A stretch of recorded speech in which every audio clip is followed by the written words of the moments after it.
법과 친해지는 제일 좋은 방법 생생법률쇼. 안녕하세요. 진행을 맡은 이지원입니다. 오늘도 크고 작은 법률 문제로 어려움을 겪고 있는 여러분을 위한 법률 상담은 물론이고요. 세상을 들썩이게 하는 이슈들을 법적으로 풀어보는 시사법률 토크까지 준비되어 있습니다. 법률과 관련해 궁금한 내용이 있으신 분들은 상담 전화 02557-8295번으로 연락 주시거나 법률방송 홈페이지 접속 후 법률상담 게시판에 문의 남겨주시기 바랍니다. 그리고 아래 하단에 보이는 이메일로도 상담 문의 받고 있습니다. 각 분야 전문 변호사가 무료로 성심성의껏 상담해 드리니까요. 많은 참여 바랍니다. 네, 지금 이 방송은 유튜브를 통해서도 실시간으로 함께 방송되고 있으니까요. 많은 시청 부탁드리고요. 유튜브를 통한 소통의 창구도 활짝 열어두겠습니다. 그럼 오늘 도움 주실 변호사님 소개해 드리겠습니다. 법률사무소 오페스의 송혜미 변호사 자리하셨습니다. 어서 오세요. 안녕하세요. 법률사무소 오페스의 송혜미 변호사입니다. 네, 오늘도 억울하고 답답한 분들께 명쾌상쾌 통쾌한 상담, 유익한 상담 해주시길 기대해 보겠습니다. 그럼 오늘 접수된 상담 미리 살펴볼까요? 콜센터 근무 중 고객에게 폭언과 성희롱을 당했어요. 담보로 제공한 차량에 저당권이 설정됐어요. 쌍꺼풀 수술이 잘못됐는데 환불을 안 해줘요. 재건축 아파트에 갑작스러운 추가 분담금. 이렇게 다양한 분야의 상담이 접수되어 있습니다. 잠시 후 변호사님과 함께 속 시원한 해결책을 찾아보도록 하겠습니다. 시청자 여러분께서도 어떤 해결책이 제시가 될지 계속해서 함께 지켜봐 주시기 바랍니다. 네, 생생법률쇼 첫 순서는요. 시청자 여러분이 법과 친해지길 바라면서 법적인 상식을 유익하게 설명해주는 판결록 시간입니다. 뉴스와 신문에서 회자되곤 하는 화제의 판결, 오늘은 어떤 내용을 소개해 주실까요? 네, 사건 당사자가 재판이 진행되는지도 모르고 2심까지 선고된 사건에 대해서 대법원이 다시 재판을 받아야 한다라고 판단을 한 사건입니다. 오늘 판결록에서는 이 내용에 대해서 알아보도록 하겠습니다. 아니, 무슨 사건인지는 몰라도 그 사건 당사자가 재판이 진행되는지 몰랐다. 자, 어떻게 이런 일이 있나 싶습니다. 이런 경우가 종종 있나요, 변호사님? 네, 형사재판에선 사실 흔하지는 않은데요. 네. 이런 경우도 있기는 합니다. 지금 이 사건 같은 경우에는 피고인이 보이스피싱 조직의 현금 수거책 역할을 했던 혐의로 기소가 되었는데요. 공시송달의 방법으로 공소장 부본이랑 소환장을 송달하고 피고인이 불출석한 상태에서 심리를 진행하고 유죄가 인정된 사안입니다. 이제 우리 형사 관련된 규칙에서 보면 이제 접수된 때로부터 6개월이 지나도록 소재를 알 수 없다, 확인할 수 없다 이런 경우에는 피고인의 진술 없이 재판을 할 수 있는 것이 대법원 규칙인데요. 그래서 이 규칙에 따라서 이 피고인이 1심 같은 경우에도 출석을 하지 않은 채 공소장 부본도 공시송달의 방법으로 그리고 소환장도 역시 공시송달의 방법으로 소환이 되고 형사소송법 365조에 따라서 불출석한 상태에서 이제 심리를 진행하고 검사가 항소를 하고 이게 기각되고 1심 판결이 확정된 그런 사건입니다. 네, 이 부분도 좀 짚고 넘어가겠습니다. 원고든 피고든 재판에 불출석하면 재판 결과에서 불리한 부분이 있을까요? 네, 당연히 이제 불리하죠. 우리나라 재판에서는 네. 주장하는 만큼만 판단하는 것을 원칙으로 하고 있습니다. 네. 그러니까 주장하지 않는 부분까지 이제 판사가 찾아서 알아서 이 부분도 억울했겠구나라고 하면서 판단해주는 것까지는 의무가 없다는 것인데요. 그렇기 때문에 검사나 이제 원고가 주장하는 얘기만 듣고 피고인이든 피고가 출석하지 않은 상태에서 재판이 이루어진다면 당연히 불리하게 이루어질 것이고 그 판결까지도 불리하게 나올 가능성이 굉장히 높습니다. 네, 자 그럼 어떤 사건이었는지 살펴보겠습니다. 피고는 어떤 혐의로 재판에 넘겨졌던 건가요? 네, 아까 간략하게 말씀을 드렸었는데 이제 피고인 같은 경우에는 보이스피싱 수거책으로 혐의를 받고 네. 이제 수사를 받는 중이었습니다. 네, 수사기관에서 수사를 받는 중에 그러니까 기소되기 전이죠. 공소장이 발송되기 전에 이 사람이 이제 도망을 갔습니다. 그러다 보니까 이제 거소가 불안정하고 보통 공소장 부본 같은 경우 우편으로 가기 때문에 네. 거주하는 곳이 불안정한 경우에는 송달을 받을 수가 없죠. 예. 그렇기 때문에 이제 2022년 재판에 넘겨져서 11월에 이제 1심 징역 1년을 선고를 받았는데 이 과정에서 이제 송달을 받지 못한 거죠. 네. 수사를 받을 때 도망을 갔다. 아무리 그렇다 쳐도 피고인 없이 징역형을 선고했다니 그 이후에는 어떻게 된 건가요? 네, 이제 검사는 피고인의 형이 가볍다고 1심에서 선고받고 나서도 항소를 했거든요. 네.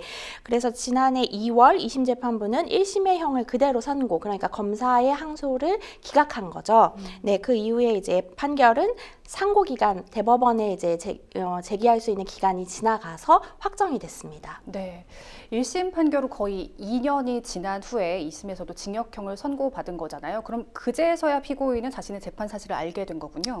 네, 검찰이 이제 피고인에게 공소장 부본이나 소환장 등을 공시 송달한다고 하는데요. 이 네. 공시 송달이라는 것은 주소 불명, 그러니까 거소를 알 수 없는 사람에게 서류로, 우편으로 송달이 어려운 경우에는 법원 게시판에 게시를 하는 거예요. 그래서 네네. 일정 기간이 지나게 되면은 법적 효력을 송달받았다. 라는 법적 효력을 갖는 방식이거든요. 그래서 이렇게 이제 공시 송달의 방법을 통해서 송달을 받은 것으로 간주했고, 이 이후에는 재판이 이제 피고인이 출석하지 않은 채로 진행이 된 거죠. 그래서 1심 공판 절차에서 피고인에 대한 송달 불능 보고서가 접수되고 6개월이 지나도록 소재가 확인되지 않는다라고 해서 피고인의 진술 없이 재판할 수 있다고 되어 있는 소송촉진법 그리고 대법원 규칙에 따라서 이렇게 해서 재판을 한 것이죠. 네. 그러면 피고인 입장에서는 자신의 잘못을 떠나서 재판은커녕 기소된 사실도 몰랐던 건데 많이 억울했을 것 같습니다. 그 이후에 피고인이 재심 청구를 한 건가요? 네, 2심 선고가 난 작년 9월까지도 자신이 기소된 사실을 몰랐던 피고인은 작년 10월 상속권 회복 청구를 했는데요. 상속권 회복이라는 것은 상속권자나 대리인이 책임질 수 없는 사유로 인해서 기간 안에 상소를 받지 못했을 때 그 상속 권리를 회복해주는 제도입니다. 그래서 법원은 같은 달에 피고인의 청구를 받아들였습니다. 결국 대법원이 이를 받아들인 건데요. 그 관련 규정이 따로 있었던 걸까요? 네, 이제 재심 사유가 있다고 판단을 한 건데요. 네. 이제 소송촉진법 제23조 2항에 보면 유죄 판결이 확정된 사람이 책임질 수 없는 사유로 공판 절차에 출석할 수 없었으면 판결이 있었던 사실을 안 날로부터 14일 이내에, 좀 짧죠? 네, 네네. 14일 이내에 재심을 청구할 수 있다고 규정하고 있는데요. 이 경우에 해당한다고 본 것입니다. 그래서 재판부는 새로 소송 절차를 진행한 다음 새로운 심리 결과에 따라서 다시 판결해야 한다고 했습니다. 말씀을 들어보니까요. 이 공시송달의 경우 이렇게 피고인, 재판 당사자가 재판 진행에 대해서 전혀 모를 가능성이 발생할 수 있겠다 싶습니다. 보완이 필요하지 않을까요? 네, 이러한 문제들이 사실 반복이 되는 부분이 있고 또 악용이 될 소지도 있는 것이 공시송달인데요. 네. 네, 공시송달은 쉽게 말해서 법원이 송달할 서류를 보관해 두었다가 당사자가 나타나면 언제든지 교부한다는 뜻을 또 가지고 있는 것인데 그 방식 자체는 아까 설명드린 것처럼 법원 게시판에 일정 기간 동안 이제 게시하는 방법 으로 해서 송달을 간주하는 것입니다. 그래서 민사소송 같은 경우도 공시송달로 진행될 경우에 그 공시송달로 송달을 받은 사람은 패소할 확률이 굉장히 높고 이 결과에 대해서 공시송달을 받았다는 사실을 한참 후에 예를 들어서 이거에 따라서 뭐 경매가 이루어진다든지 뭐 이렇게 된 후에 알게 된 경우에는 피해 회복이 완전히 되지 못하는 경우도 있습니다. 그렇군요. 자, 지금까지 판결록 함께 했습니다. 여러분은 지금 생생법률쇼와 함께하고 계십니다. 어렵고 복잡한 법률 문제로 고민하고 계신가요? 그렇다면 생생법률쇼가 도와드리겠습니다. 생생법률쇼에선 민사, 형사, 가사 등 각 분야 전문 변호사들이 매년 800여 건의 법률 문제를 속 시원하게 해결해 드리고 있는데요. 그럼 무료로 법률 상담을 받을 수 있는 3가지 방법, 지금부터 소개합니다. 첫째, 02-557-8295번으로 전화해 법률 상담 신청을 한다. 둘째, 법률방송 홈페이지에 접속해 법률 상담 게시판에 사연을 올린다. 셋째, 지금 화면에 나오고 있는 이메일 주소로 사연과 연락처를 보낸다. 속 시원한 법률 상담 프로그램 생생법률쇼. 지금 바로 상담 신청하세요. 네, 지금부터는 생생법률쇼가 자랑하는 성심성의 무료 법률 상담 진행해 보겠습니다. 전화 상담 연결되어 있는데요. 받아보죠. 안녕하세요. 안녕하세요. 네, 어떤 점이 궁금해서 연락 주셨나요? 제가 지금 콜센터에서 근무를 하는데요. 네네. 이제 특정 고객이 저한테만 성희롱 발언을 하고 네. 이제 욕설을 막 해요. 그렇군요. 네. 그래서 이제 개인적으로 제가 고소를 진행을 하고 싶은데 혹시 이게 가능한가 해서요. 네. 좀 구체적인 상황을 더 들어볼 수 있을까요? 우선 이제 네. 이 고객이 네, 요금 할인을 받고 있는 강행 고객으로 등록이 되어 있더라고요. 네. 그런데 이제 서로 대화를 하는데 문제가 있지는 않고요. 그냥 통화를 하다가 갑자기 혼자 이제 좀 성희롱적인 발언을 하고 그냥 끊어버리고 네. 또 그 다음에 다시 전화를 해서 제가 받으면 또 자기가 원하는 대답이 나오지 않으면 이제 뭐뭐냐나 이렇게 욕을 하고 막 또 끊어요. 네. 그래서 지금 그 횟수가 3번 정도 되니까 제가 너무 괴로워서 개인적으로 이제 고소를 좀 진행을 한번 해볼까 하거든요.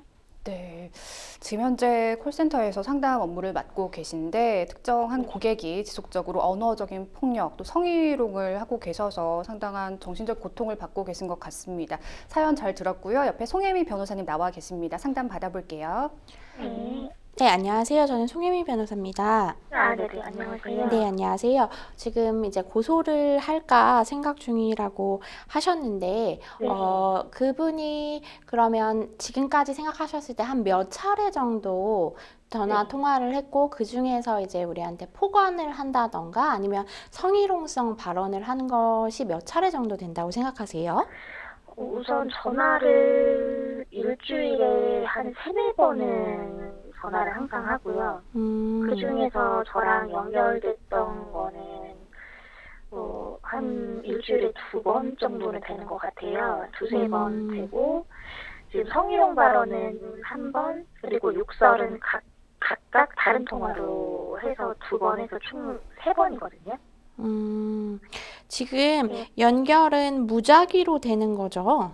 맞아요. 네. 그러면 우리를 바꿔달라고도 하나요? 다시 한번 우리 연결해달라. 누구누구 직원, 땡땡땡 직원 연결해달라. 뭐 이렇게도 하나요? 그건 아니에요. 그건 아니고 네. 이제 콜센터에서 전화를 하면 본인의 이름을 밝히잖아요. 네네. 그러면 너 누구라고? 너 누구야? 이러면서 이름을 항상 한번 확인을 하는데 우리 아니어도? 그 이름 네. 확인하는 걸 제가 전화를 받을 때만 확인을 하더라고요. 그러니까 뭐 일주일에 한두 번 정도는 우리 말고 다른 상담원분이 받기도 하시는데 그분이 받을 때는 욕설도 안 하고 이름도 네네. 확인하지 않는다는 말씀이실까요? 네, 맞아요. 네.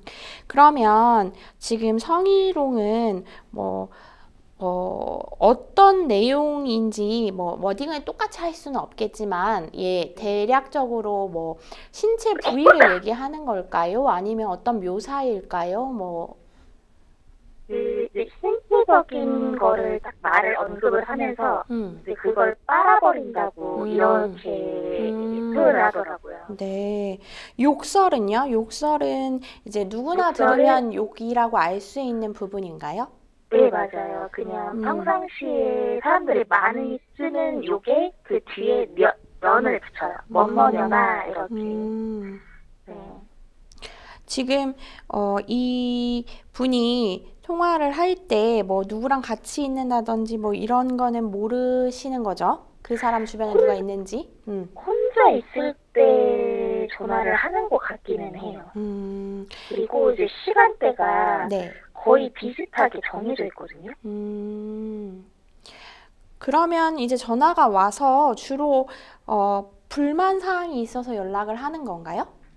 아니요, 물어보는 게 예를 들어서 A라는 이거는 얼마냐, 그리고 B 이건 얼마냐, C 이거는 잘 나가냐 이런 식으로 물어보는 패턴이 좀 비슷해요. 그러니까 어제 물어본 걸 오늘도 물어보고 이런 거요? 맞아요. 네.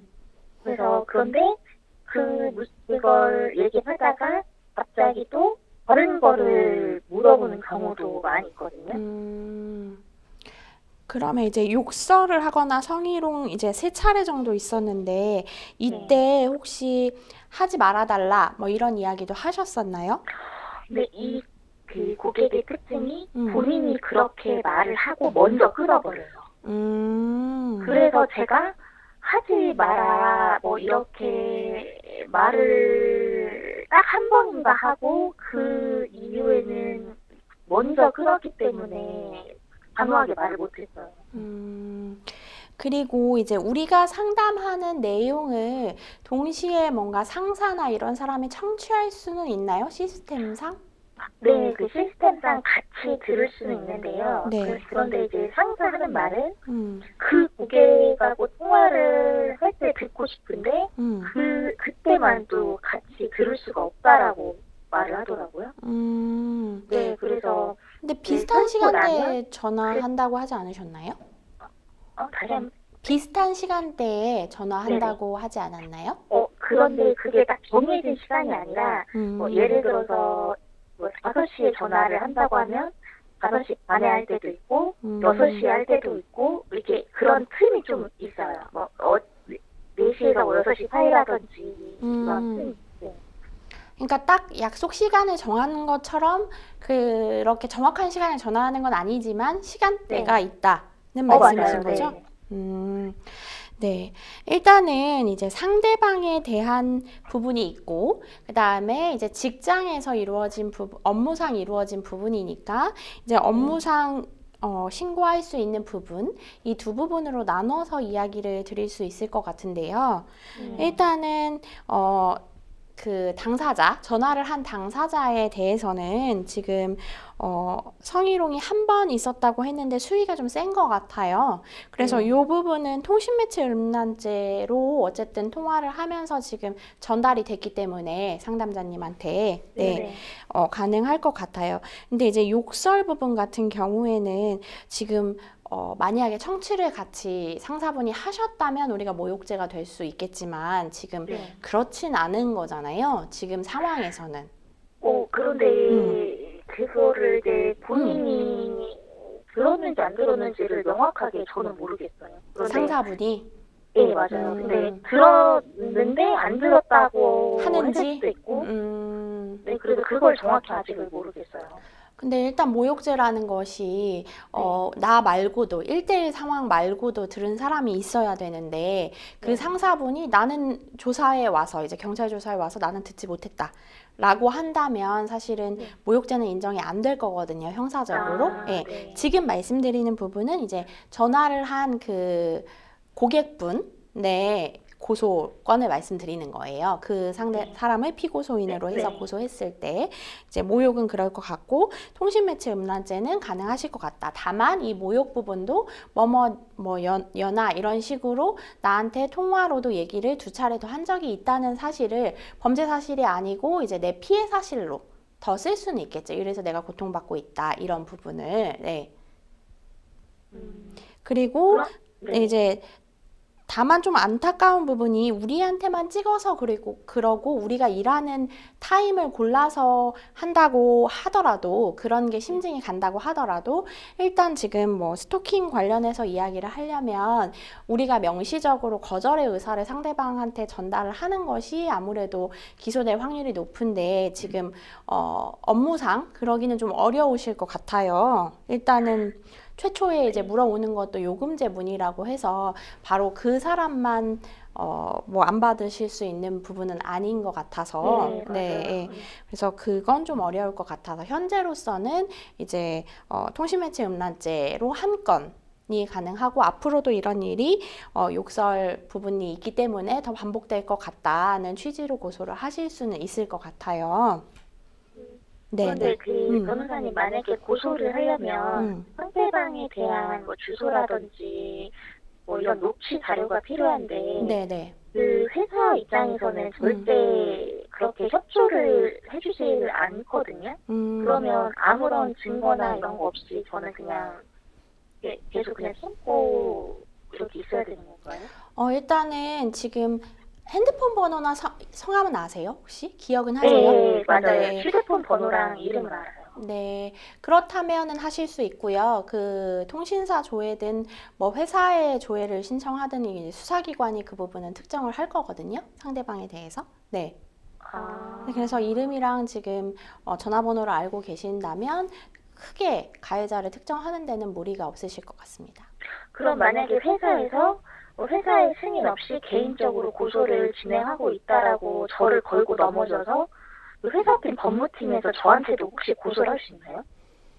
고소를 하는 것 때문에는 할 수는 없을 거예요. 고소권이라는 건 어쨌든 헌법에 명시된 권리이기 때문에 누군가의 고소를 못하게 하고 그럴 수는 없고 이제 다른 부분으로 뭔가 딴지를 건다든지 해서 약간 불편하게 할 수는 있겠죠.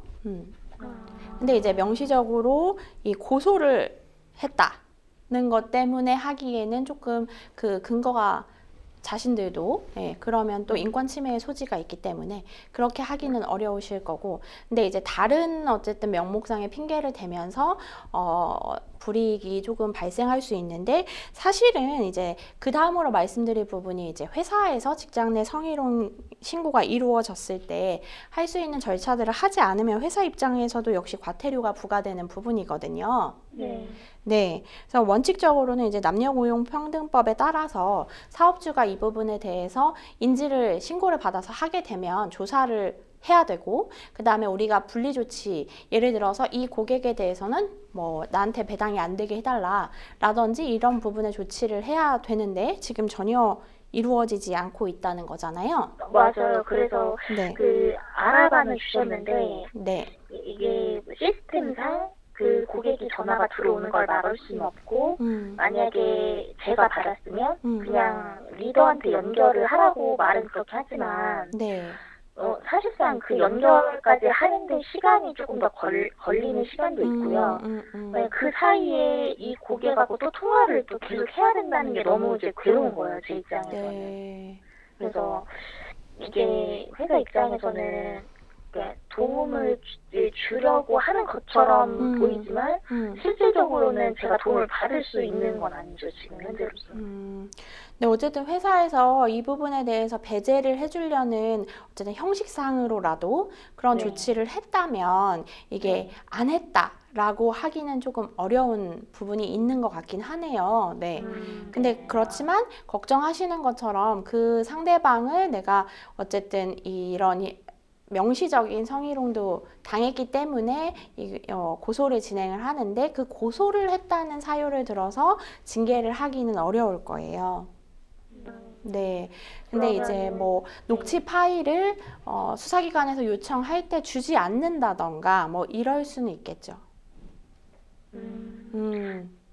그러면 만약에 요청을 했는데 저한테 그런 자료를 주지 않아도 그런 고소는 가능한가요? 이제 말씀드린 것처럼 고소를 하면 수사기관에서 그 자료를 요청을 할 거거든요. 아, 네. 네, 회사가 갖고 있다. 근데 내가 받을 수 없으니 그 부분을 뭐 조치를 좀 해달라라고 하면은 회사에 이제 뭐 영장을 받아서 그 부분을 확인하도록 하던지 이런 부분을 진행을 할 텐데 아니면은 상사한테 이런 일이 있었냐고 참고인 조사를 한다든지 뭐 할 텐데 회사가 이렇게 협조적이지 않은 경우가 있을 수는 있죠. 그 부분도 근데 우리가 강제할 수는 없는 부분이어가지고 예, 지금으로서는 그 부분을 딱 확정하기는 어렵지만 아까 말씀하신 것 같은 이런 성희롱 피해 사실이 있는데 회사에서 만약에 조치를 전혀 하지 않는다던가 아니면 오히려 뭐 증거를 은폐한다던가 아니면은 고소를 한 거 가지고 징계를 한다던가 이런 거는 회사 측에서도 책임을 질 수 있는 사유들입니다. 그래서 그 부분은 회사에 대해서도 이제 뭐 과태료가 부과되거나 할 수 있는 부분인데요. 아까 상담자분이 우려하시는 것처럼 형식상으로는 그런 조치를 해놓으면 어떡하냐라고 하셨는데 그렇게 된다면 조금 상황이 애매해질 수는 있습니다. 아, 그렇네요. 네. 조금 이제 말씀 듣고 나니까는 좀 고민이 되기는 하네요. 하고는 싶은 마음은 있는데. 그렇죠. 네. 그럼 만약 고소를 하게 되면 변호사님을 선임을 해서 해야 되는 거죠? 뭐 그렇게 진행을 하실 수도 있고 아니면 직접 하실 수도 있고 직접 하시는 방법도 뭐 우편으로 고소장을 보낼 수도 있고 아니면은 이제 민원실 가서 고소장 작성해가지고 그 해당 팀에 가서 상담 받고 접수하실 수도 있고 뭐 방법은 여러 가지가 있는데요. 네, 네, 일단은 지금 증거 확보가 나한테 되어 있는 상황은 아니고 회사에 있다 보니까 이 관건은 이제 그 사람이 나는 그런 성희롱을 한 적이 없다, 그런 발언을 한 적이 없다 라고 했을 때 이제 회사에서 해당 녹취 파일을 주지 않으면 이 부분이 입증이 좀 어려울 수 있기 때문에 이 부분에 대해서 뭔가 회사에 좀 요청을 해주신다든지 아니면 또 발생했을 때는 뭐 관련해서 녹음을 좀 할 수 있게 한다든지 뭐 이런 부분들로 증거 수집을 하시는 게 좋으실 것 같습니다. 아, 네. 네, 고맙습니다. 어떤 말씀이신지 알겠어요. 근데 저희가 그 회사 특성상 개인적으로 고객하고 통화 내역을 녹음을 하거나 그러면은 좀 안 되는 그쵸. 예. 좀 그게 있어서 그거는 조금 회사에서는 녹취 파일을 몇 년간 보관하나요? 제가 알고 있기로는 5년 정도라고 알고 있어요. 그러면 사실은 그 부분만 안 주는 건 상당히 이상하긴 하겠네요.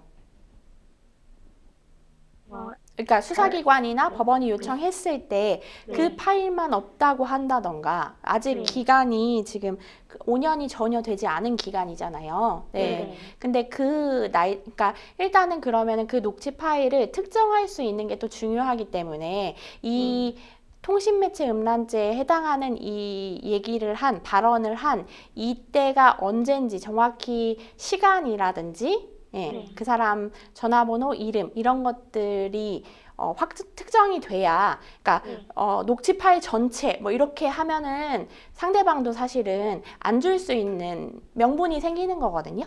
네, 그러니까 왜 다른 사람의 대화가 갈 수 있다.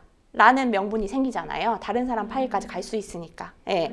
그러니까 지금 아까 얘기하신 것처럼 5시에서 5시 반 사이에요. 이렇게 하면은 거절될 수 있는 확률이 더 높아지는 거니까 정확히 뭐 5시 13분 통화 뭐 이런 뭐 김땡땡 씨랑 통화 이런 식으로 특정해서 영장을 받을 수 있도록 하시는 게 좋을 것 같습니다. 그러면 그건 가능할 것 같아요. 그거는 출근해서 회사에서 그 날짜랑 시간은 정확하게 그럼 확보가 될 것 같긴 해요. 네네. 알겠습니다. 그럼 이게 어찌됐든 그 녹취 파일이 사라지기 전까지 고소를 할 거면 진행을 해야겠네요. 그렇죠. 네네네. 네. 알겠습니다. 감사합니다. 네. 네. 상담자분 정말 고소를 마음먹기까지 얼마나 정신적 고통이 크셨을까 싶은데요. 저희 전화 끊은 이후에도 변호사님과 더 관련 이야기 나눠보겠습니다. 오늘 전화 주셔서 고맙습니다. 네, 고맙습니다. 네. 저는 먼저 회사의 대처가 좀 가장 먼저 아쉽다는 생각이 들었습니다. 네. 아무래도 고객도 중요하지만 그래도 직원인데 고객의 행동은 범죄를 할 수 있잖아요. 근데 이 직원을 전혀 보호하고 있지 못하다는 생각이 들었거든요. 네. 일단은 회사에서 아까 우리 상담자분이 걱정하시는 것처럼 그렇게 고객과의 관계이기 때문에 고소를 이제 뭐 명시적으로 고소하지 말아라, 뭘 하면 안 된다라고까지는 할 수는 없겠지만 이제 내가 느끼기에 이제 애둘러서 하지 말아라, 고객이랑 그러는 건 아닌 것 같다, 뭐 이런 식으로 하면은 상당히 난처하실 수 있죠. 그래서 작년 기사를 보니까 이제 콜센터 직원분들이 뭐 같은 반복적으로 뭐 3번 이상도 같은 민원인에게 성희롱을 당하기도 하고 하는데도 아직까지 명확하게 그 부분에 대해서 뭐 처벌을 할 수 있다든지 하는 부분이 나오지 않고 있더라고요. 네. 또 입증의 문제도 있을 것 같은데 사실 콜센터 전화라는 게 무작위로 받게 되는 거잖아요. 근데 이 상담자분을 특정해서 의도적으로 성희롱을 했다라는 점이 중요할 것 같은데 사실 다른 상담원일 때 이름을 확인하지 않았다. 이것만으로도 좀 문제를 제기할 수 있을까요? 그것만으로는 조금 지금 횟수 자체가 네, 그렇게 세번 많지는 정도. 않아서 네, 그러기는 좀 어려울 것 같고요. 네. 근데 뭐 다른 상담원이랑 통화했을 때 비교하면 이제 그 내용 자체가 그때는 정말 고객과 상담원처럼 딱 문의만 하고 끊었다든지 사적인 이야기는 전혀 하지 않거나 폭언이 없었다든지 라고 하면은 악의적으로 지금 상담자분만 특정했다라고 할 수도 있을 것 같습니다. 네. 지금 현실적으로 고소를 진행하면 이 상담자분이 어떻게 대응을 하면 좋을지 정리해 주시죠. 네, 일단은 증거 부분이 가장 많이 걱정이 되실 것 같은데요. 네. 아까 말씀드렸던 것처럼 이제 증거 부분도 뭔가 전부 일체라고 되게 되면은 다른 사람들의 정보도 들어가게 되면 이제 주지 않거나 영장도 나오지 않거나 할 수 있는 확률이 크기 때문에 이제 행위를 특정하시는 것이 가장 중요할 것 같고 생각보다 이제 더 구체적으로 특정을 하기 때문에 아까 말씀드린 것처럼 시간까지 그리고 개인정보 같은 경우에는 알고 계시다면 그 부분은 특정이 가능하기 때문에 걱정하시지 않고 고소를 진행하실 수 있을 것 같습니다. 네. 변호사님 조언 잘 참고하셔서 대응해 보시면 좋겠습니다. 여러분은 지금 생생법률쇼와 함께하고 계십니다. 어렵고 복잡한 법률 문제로 고민하고 계신가요? 그렇다면 생생법률쇼가 도와드리겠습니다. 생생법률쇼에선 민사, 형사, 가사 등 각 분야 전문 변호사들이 매년 800여 건의 법률 문제를 속 시원하게 해결해 드리고 있는데요. 그럼 무료로 법률 상담을 받을 수 있는 3가지 방법, 지금부터 소개합니다. 첫째, 02-557-8295번으로 전화해 법률 상담 신청을 한다. 둘째, 법률방송 홈페이지에 접속해 법률 상담 게시판에 사연을 올린다. 셋째, 지금 화면에 나오고 있는 이메일 주소로 사연과 연락처를 보낸다. 속 시원한 법률 상담 프로그램 생생법률쇼. 지금 바로 상담 신청하세요. 네, 이번에는 법률방송 이메일을 통해 들어온 여러분의 고민을 해결해 드리겠습니다. 어떤 내용인지 보실까요? 저는 오래전 구입한 차량을 담보로 지인에게 돈을 빌리게 됐습니다. 인감증명서와 위임장 등을 제공한 후 차량을 건네주었고 얼마 후 돈을 갚기 위해 연락을 했더니 무슨 일인지 연락이 되지 않았습니다. 지인의 정확한 주소나 주민등록번호 등 인적사항도 알지 못해서 결국 빌린 돈을 갚을 수가 없었는데요.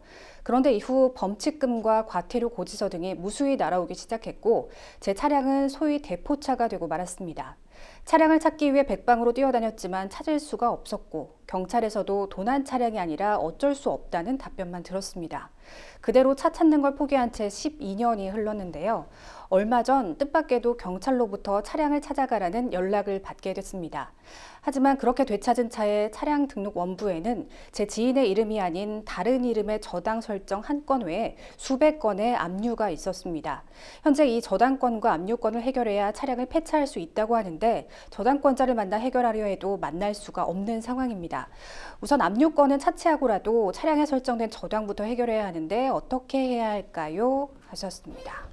지인에게 담보로 건넸던 차량을 12년 만에 찾게 됐는데 이 차량에 설정된 저당권과 압류로 폐차가 어려운 상황입니다. 현재 타인의 이름으로 저당권이 설정되어 있는 상황인데요. 이 해당 저당권 자체는 유효하다고 봐야 될까요? 네, 우선 지인의 이름으로 저당을 설정한 것이 아니라 타인의 이름으로 저당이 설정되어 있다고 하셨는데요. 네. 이 부분이 인감증명서와 위임장 등을 제공해서 정당한 방법으로 설정이 된 거라면 그 자체는 유효할 것 같습니다. 그렇군요.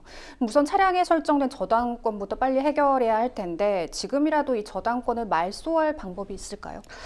네, 이제 2가지 방법을 생각해 보실 수가 있는데요. 네. 첫 번째는 이제 10년이 뭐 오래된 기간이 지났지만 저당된 금액을 변제 공탁을 하고 채무 변제를 근거로 공탁서를 첨부해가지고 차량 저당권 말소 등록 절차 이행해소를 제기해서 이제 그 승소한 판결문으로 차량 등록 사업소를 방문해서 말소를 요청하는 방법이에요. 네. 이거는 좀 원칙적인 방법이라고 할 수가 있고요.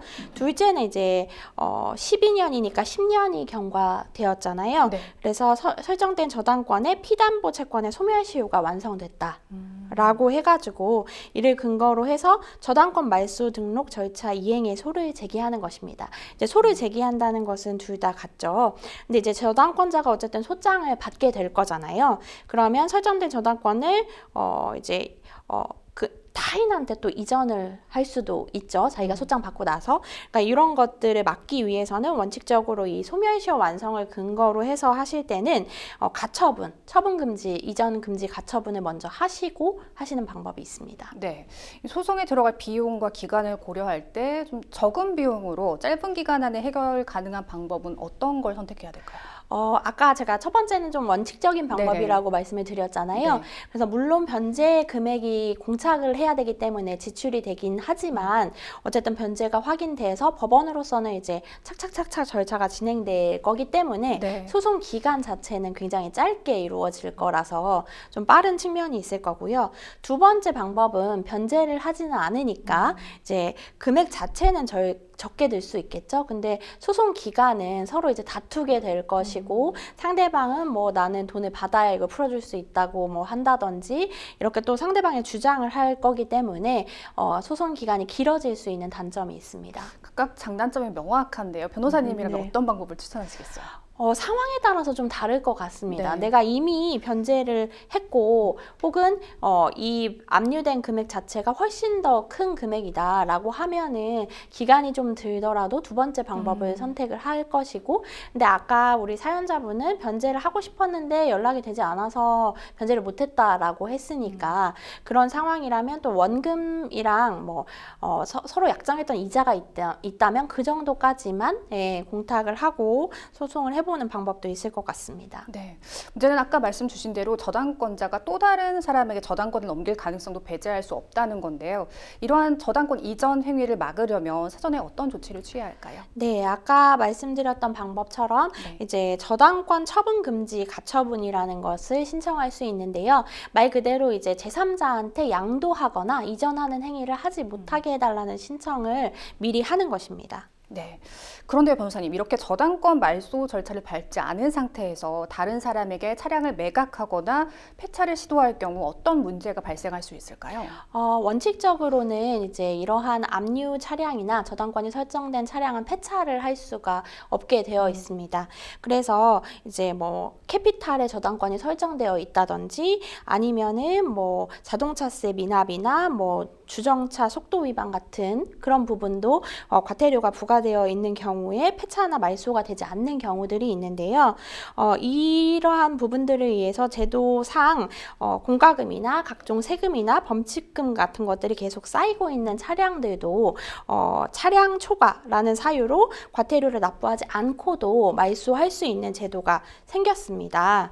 그래서 일반적으로 할 수 있는 방법, 그러니까 저당권을 해제해서 압류를 풀고 폐차하는 방법 말고도 차량의 행방을 알 수 없다든지 그래서 차량을 소유하고 있지 못하다 뭐 이런 부분을 입증한다거나 폐차할 수 없는 이제 본인의 명의로 등록은 되어 있지만 입증할 수 있는 사유, 멸실된 사실 이런 것들을 입증을 하면 등록 말소할 수 있는 이제 절차가 있습니다. 네. 근데 저당권이 말소가 되더라도 지금 상담자님의 차량에는 수백 건의 압류가 여전히 남아있는 상황입니다. 이런 경우에도 문제없이 폐차가 가능할까요? 네, 지금 차량의 행방도 알 수가 없는 상황이고 저당권자 같은 경우도 연락이 되지 않는 상황이라고 하셨거든요. 그러니까 아까 말씀드린 그 차량 초과 라는 부분 제도를 이용하셔가지고 폐차를 진행하실 수 있습니다. 근데 다만 이제 우리가 저당권을 해제해서 정식적인 원칙의 절차를 밟아서 하는 것보다는 이 차의 그런 멸실이나 저당권자가 연락되지 않는 사유 이런 것들을 입증하시기 좀 어려우실 수도 있습니다. 그럼 폐차 이 자체는 아무 폐차장에서 진행해도 문제가 없을까요?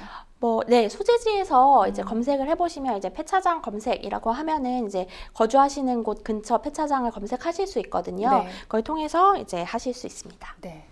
이렇게 차량을 담보로 지인에게 돈을 빌릴 때 상담자님과 같은 상황에 처하지 않으려면 사전에 어떤 점을 주의하면 좋을지 조언해 주시죠. 네, 이제 지인분의 주민등록번호나 인적사항을 전혀 알지 못한다고 하셨어요. 맞아요. 네, 그래서 사실은 요 부분이 차용증을 쓰시거나 뭔가 계좌로 이체를 받으셨거나 하면은 조금 더 찾을 수 있는 부분이 있거나 진작에 공탁을 하실 수 있는 방법이 있으셨을 거거든요. 네. 그래서 이제 지인 간에 돈 거래를 할 때는 명확하게 근거를 남기시는 것이 서로 간에 채권자도 좋고 채무자도 좋은 방법입니다. 자, 그럼 계속해서 법률방송 이메일을 통해 들어온 여러분의 고민을 해결해 드리겠습니다. 어떤 내용인지 보실까요? 15년 전에 쌍꺼풀 수술을 했습니다. 당시에는 자연스러운 게 좋아서 얇게 수술을 했는데요. 처음엔 괜찮더니 몇 년 지나니까 한 번씩 풀리더라고요. 나중에는 한쪽 눈 쌍꺼풀이 아예 없어졌고요. 고민 끝에 유명 성형외과에서 작년 8월 상담 후 쌍꺼풀 재수술을 받았습니다. 그런데 수술 후 며칠이 지나도 왼쪽 눈이 잘 안 떠지더라고요. 쌍꺼풀이 너무 두껍게 된 것 같아서 병원에 문의하니 시간을 두고 지켜보자고 해서 일단 기다렸습니다. 그런데 몇 달이 지나도 크게 나아지지 않았습니다. 저는 영업직인데요. 눈 모양이 이상하다는 생각 때문에 고객들 만날 때도 일부러 태가 두꺼운 안경을 쓴다든지 했고요. 신경이 많이 쓰였습니다. 실적도 안 좋아졌고 스트레스가 심해져서 한 달 동안 휴직을 하기도 했죠. 결국 지난 1월 병원에 재방문을 했습니다. 재수술을 해야 되는 거 아니냐고 물었더니 병원 실장은 재수술해도 원하는 모습이 안 나올 수 있다는 식으로 말했습니다. 그러면서 사람마다 살성이 달라서 쌍꺼풀 결과가 다를 수 있다고 하더군요. 그래서 제가 15년 전 쌍꺼풀 수술했을 때는 자연스럽게 잘 됐다. 같은 방법으로 또 했는데 이렇게 된 건 이상하지 않느냐 따졌어요. 실장이 자꾸 기다려보자는 식으로만 말해서 일단은 병원을 나왔습니다. 그런데 얼마 후 쌍꺼풀이 아예 풀려버렸습니다. 결국 다른 성형외과 예약을 잡고 상담을 받았는데요. 새로 간 병원 원장이 이런 경우 수술이 잘못된 게 맞으니 재수술을 해야 한다고 말씀하시더라고요. 다시 기존에 수술했던 병원에 찾아가서 이 병원에 신뢰가 없다, 다른 병원에서 재수술을 하겠다, 부분 환불을 해달라 요청했더니 부분 환불은 절대 안 된다고 하는 겁니다. 그러면서 원하면 원장님과 다시 만나서 상담을 하라고 하는데 저는 정이 다 떨어져서 그 병원 수술대에 다시 눕고 싶은 마음이 조금도 없습니다. 이런 경우 소비자원에 신고를 하면 제가 도움을 얻을 수 있을까요? 만약 수술한 병원에서 부분 환불을 절대 해주지 않는다면 제가 어떻게 해야 할까요? 하셨습니다. 네, 좀 스트레스 정말 많으실 것 같습니다. 변호사님, 보통 병원에서 수술과 관련해서 이 환불 정책은 정해진 게 있나요? 아니면 병원마다 다른 건가요? 사실 이제 병원들에서 이제 문구로 뭐 단순 변심이나 개인차에 의한 뭐 변경이나 환불 요청은 절대 뭐 불가하다. 뭐 할인을 제공한 거기 때문에 어떠한 경우도 환불은 안 된다. 네. 뭐 이렇게 계약 해지 사유를 공지하는 경우들이 있습니다. 그렇지만 실상은 그렇지는 않고요. 이제 네. 한국소비자원에서도 의료업 관련해가지고 아예 공지를 하고 있습니다. 그래서 지금 우리 상담자분 같은 경우에는 사업자, 그러니까 병원에 책임 있는 사유인 거잖아요. 한쪽에 대해서는. 그랬을 경우에 계약을 해지할 수가 있고 이런 수술일자 경과 후에 해지하는 경우에도 병원의 책임이라는 것이 맞다면 이제 계약금 반환은 물론이고 계약금도 어떠한 경우에는 100% 다 환급받으실 수 있는 사유입니다. 네, 그래서 이미 수술까지 했기 때문에 환불은 어려울 수 있다는 생각이 들었는데 만약 한국소비자원에 신고를 할 경우 피해 구제는 어디까지 이루어지는 건가요? 일단은 이 부분이 병원의 책임이 맞다는 부분이 좀 필요할 것 네. 같습니다.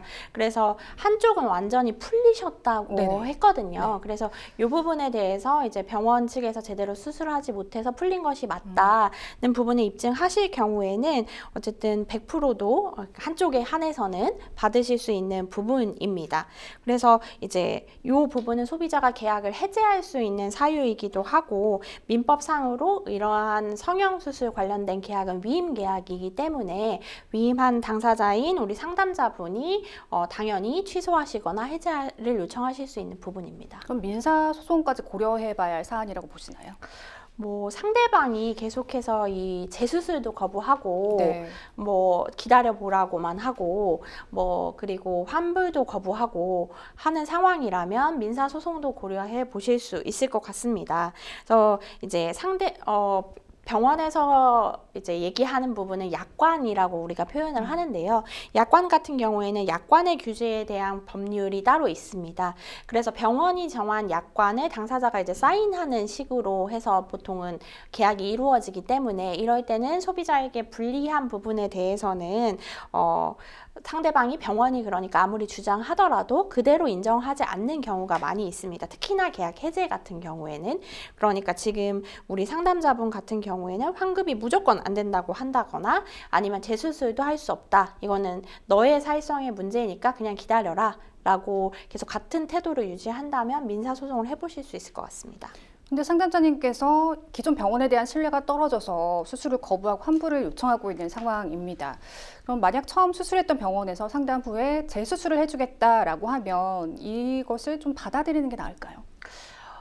이 부분은 사실은 선택의 부분이시긴 한 것 네. 같아요. 뭐 이제 재수술을 해주겠다고 하면 어쨌든 분쟁을 조기에 종결할 수는 있는 부분이니까 그렇게 하실 수도 있고, 근데 나는 환불을 원한다 라고 하면 그 부분도 역시 귀책은 병원에 있고 그 부분의 그런 방식은 나도 선택을 할 수 있는 거잖아요. 우리 상담자분도. 그러니까 무조건 재수술을 꼭 하지 않으면 환불을 받을 수 없다 이런 건 아닙니다. 네. 자, 그럼 이 부분이 또 문제가 될 것 같습니다. 영업직 일을 하고 계셔서 좀 피해를 보신 것 같습니다. 그러면 뭐 손해배상 소송 시에 수술 비용, 또 정신적 피해 보상, 또 나중에 필요할 수 있는 치료비 등을 모두 좀 청구해 볼 수 있을까요? 뭐 이걸로 관련해서 뭐 장애가 발생했다든지 한다면 그 부분은 예상되는 뭐 병원 비용 이런 것까지 청구하실 수도 있을 것 같은데요. 지금 뭐 생각하시는 것만큼 내가 지출된 모든 비용과 내 정신적인 위자료까지를 다 받으시기는 좀 우리 법원에서 민사소송에서 판결되는 원칙을 보면 조금 어려울 거라는 생각이 들고요. 그렇지만 일부 이런 부분도 가만히 될 거라고 생각합니다. 네. 그럼 계속해서 마지막 사연 만나보시죠. 지금 살고 있는 아파트 재건축이 3년 반 전에 확정됐는데요. 당시 조합원이 내야 할 돈은 2억 2천만 원으로 책정됐습니다. 부담스러운 금액이었지만 그래도 오래 살았던 동네에서 게다가 낡은 아파트가 아닌 신축 아파트에 살 수 있다는 기쁨에 아내와 상의 후 조합원이 되기로 했죠. 대출을 받아서 계약금을 냈고 지금까지 비싼 이자도 내야 하는데요. 중간에 우여곡절이 많았습니다. 급기야 시공사가 바뀌기까지 했는데요. 대형 건설사에서 중소형 건설사로 바뀌어서 조금 찝찝하더라고요. 근데 더 이해할 수 없는 건 시공사가 바뀐 후 기존 조합원 분담금이 2억 2천만 원에서 3억 7천만 원으로 올랐다는 겁니다. 추가 분담금 관련해 총회가 있었는데 참석자가 매우 적었습니다. 조합장에게 물어보니 참석하지 않은 조합원들은 전화로 다 동의를 했기 때문이라고 합니다. 추가 분담금 이유를 물어보니 자재비, 인건비 인상이라고만 두루뭉술하게 말하더라고요. 전 그렇게 큰 돈을 지불할 능력도 안 되고 지금 이자 부담도 상당해서 신축을 그냥 포기하고 싶습니다. 그래서 조합원 탈퇴를 하려고 했더니 제가 냈던 계약금 하며 위약금까지 8천만 원을 손해볼 수 있다고 합니다. 다른 조합원들은 추가 분담금 관련 소송을 함께 준비하고 있다고 들었는데요. 승소 가능성이 있을까요? 하셨습니다. 네, 고민이 큰 상황이 있을 것 같습니다. 보통 아파트 재건축과 관련해 계약을 해지할 경우 조합원이 안게 되는 불이익은 어떤 게 있을까요? 네, 주택법 시행령 제20조 1항이나 2항에 따르면 이 설립 인가를 받으려면 이제 조합원 전원이 이제 자필로 연명하고 뭐 조합 규약 등을 첨부하고 뭐 이런 경우들이 있습니다. 그렇기 때문에 이런 조합 규약이나 뭐 계약 내용에 따라서 판단해야 되는 부분이 있기 때문에 탈퇴하시게 되면은 아까 말씀하신 위약금이나 이러한 불이익이 있습니다. 그 최초 계약 당시 계약서에 추가 분담금이 없다는 내용이 명시되어 있는지 확인해 보면 좋지 않을까 싶은데요. 만약 명시가 돼 있는데 중간에 시공사가 바뀐 거라면 기존에 추가 분담금이 없다는 내용은 효력이 없는 걸까요? 이런 시공사로 변경할 것인지 그리고 추가 분담금을 이런 자재 인상 때문에 할 것인지 이러한 부분들은 이제 총회에서 조합원들의 투표로 결정될 만한 사항들이거든요. 근데 이제 투표로 인해서 결정이 됐는데 시공사 변경하기로 했다. 그리고 추가 분담금도 내기로 했다라고 한다면 이 부분은 문제가 없을 수 있고 이 사유로 이미 탈퇴는 불가능하실 수도 있습니다. 네, 다른 조합원들은 추가 분담금에 대해서 유선상 동의를 했다 이렇게 조합장이 말했다는데 법적 효력이 있다고 볼 수 있나요? 이제 원칙적으로는 동의서에 제대로 날인을 하고 이제 신분증도 첨부하고 이렇게 돼야 유효하다고 볼 수가 있거든요. 네. 근데 유선으로만 그냥 했다고 말로 구두로 전달했다고 하면 이 부분은 효력이 없을 수도 있기 때문에 이 투표의 효력에 대해서도 다퉈보실 수는 있다고 생각이 듭니다. 이런 사례가 상당히 많았을 것 같습니다. 일부 조합원들이 분담금 인상과 관련해 소송을 준비하고 있다고 하는데요. 이 소송에서 조합원이 승소할 가능성 어떻게 보세요? 이제 총회의 효력에 따라서 달라질 것 같은데요. 이제 관건은 투표에 이 동의가 유효하냐 안 하냐 부분이 관건일 것 같습니다. 네, 마지막으로 추가 조언 한 말씀 부탁드릴게요. 일단은 우리 상담자분이 확인하셔야 될 부분은 동의가 유효하게 이루어졌는지 여부를 판단하시고 소송을 진행하시는 것이 여러모로 좋을 것 같습니다. 네, 생생법률쇼 오늘도 마칠 시간이 다 됐습니다. 오늘 함께해 주신 송혜미 변호사님 고맙습니다. 네, 생생법률쇼 오늘 순서는 여기까지입니다. 시청해 주신 여러분 고맙습니다.